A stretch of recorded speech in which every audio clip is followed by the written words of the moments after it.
that. Let me just hear from Kabando. Kabando, you want to chime in on this? Good evening, sir. Yes.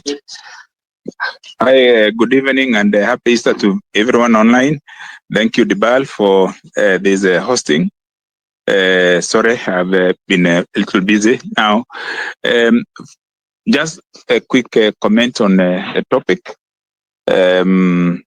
I think it is very important for the interrogations that are happening to be encouraged, and we have no other option than to tolerate the criticism that are happening to each and every one of us seeking offices, elective, whether national or county-based.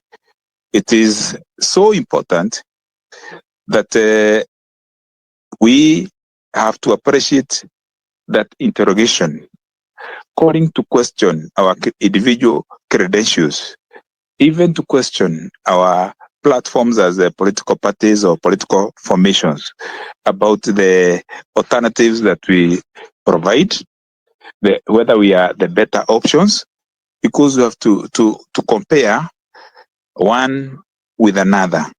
Those who are in the opposition, we who are criticizing the cabinet government of Kenya Kwanza, have to be ready to receive an avalanche of questionnaires from particularly the generations that feel disinherited by the politics that have happened in this country in the past.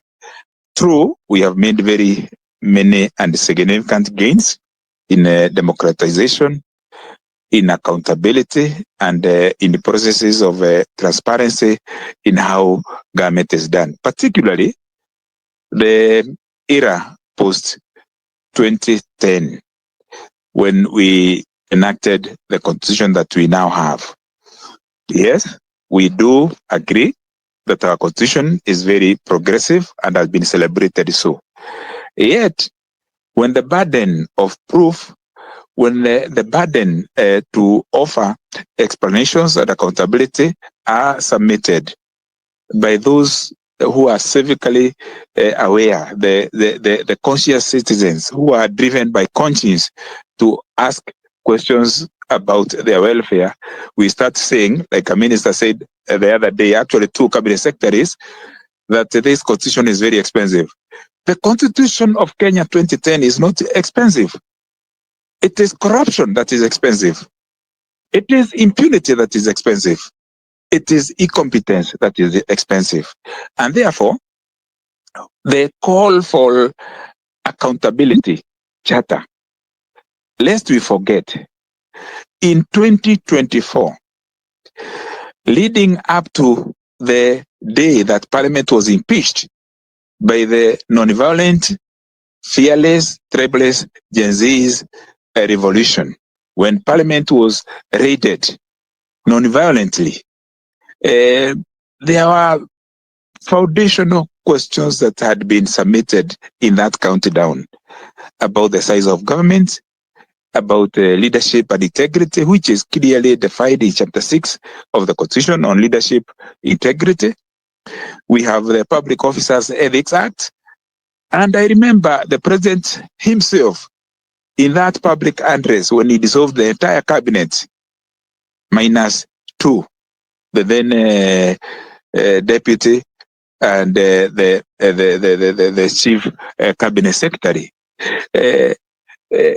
agreed, including what we are now seeing today about the return of the church-based Harambes, the pastors being hosted in State House, not people to drive visions like 2030 that Kibaki had brought on board, and drawing from intelligentsia, from industrialists, from drivers of manufacturing, from political visionaries, going to countries like Britain, Singapore, and Japan, and bringing on board a plethora of players to drive that. If you remember that statement, when the president said, even himself, those the issues of Harambes, the number of state appointees will be reduced, including the number of advisors. Since then, we have gone full circle again. We are seeing the bribery. blatant bribery in churches happening, blatant bribery of politicians happening, blatant bribery of people attending political meetings that happened recently, the Mount Kenya tour by the president himself. We have seen people who are being terminated or sacked as state officers are being dumped as advisors to the president. We now cannot even remember the number of state officers occupying the title or the office of advisor to the president. Even people who are being donated, if they cannot fit in the cabinet, in the so-called experts, and I don't know they are experts for what, donated to go and assist the president to rescue his cacophonous regime.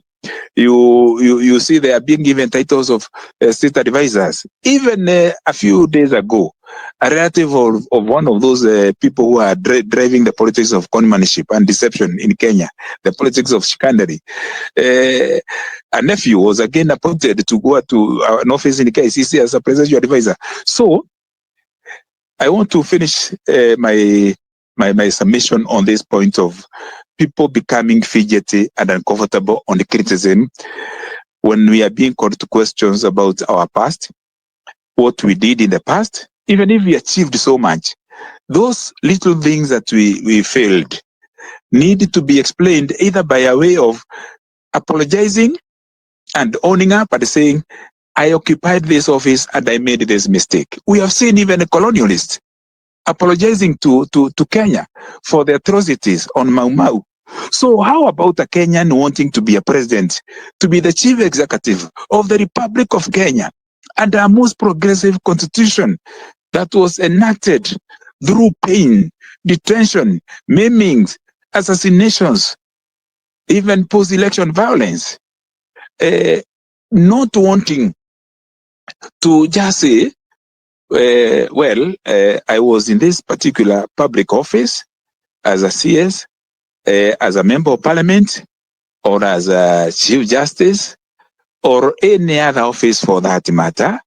And in this particular area, I would have done better. I remember President Moi Kibaki. On the day he was signing the memorandum of understanding with the Liberal Democratic Party, on behalf of the National Alliance, but Kenya then, with the Honorable Charity Gilu and the late Wamalwa Kijana at the high table. I remember he said that we may not have to, we don't have to go to history. What happened, happened. But in a way, if you interpret that speech, Moi Kibaki was saying, we have made mistakes in the past, but now there's so much to do in Kenya. And the doing needs people who are committed and dedicated. So we can come to that. And I do agree, of course, that we can't be hostages of the past. So in this process of, I have seen to the title, and I had a question about it, because I don't think all these PhDs and professors you are assembling and the luminaries of political parties can come to discuss whether Matiang'I came back or not. But I know it was meant to attract the audience and get us to be captivated to come here. I think everyone who is now presenting himself or herself as a possible flag bearer for the opposition to face President Ruto should actually be radically different from what Ruto is offering in order to excite, to thrill, and to inspire the majority of voters who have not had the burdens of negativities and liabilities of the politics that you have carried in the past. And I say we, including myself, and those others, Kionis and those Onyonkas that we have been in that realm of political leadership, including in the National Assembly, so that we interrogate so thoroughly. We know what is your position on land grabbing. Have you ever been accused of any land issue? Then, can you explain that particular matter to the full? Have you been accused of extrajudicial killings or complicity of the same? Can you excuse yourself or exonerate yourself? Have you been accused of state capture? Then explain, because these are the very grievances that made our children, the Gen Zs, to galvanize the whole country.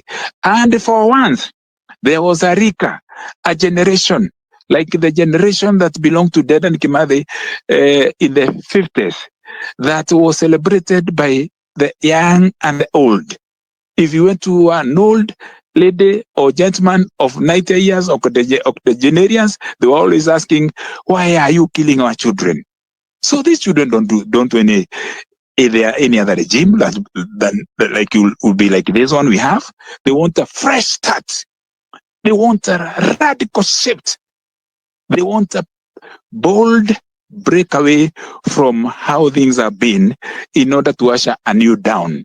So interrogation, questioning, vetting, verifications, calling to account should be the painful process that we must go through now in order to get to the new chapter, the new era, the new dawn.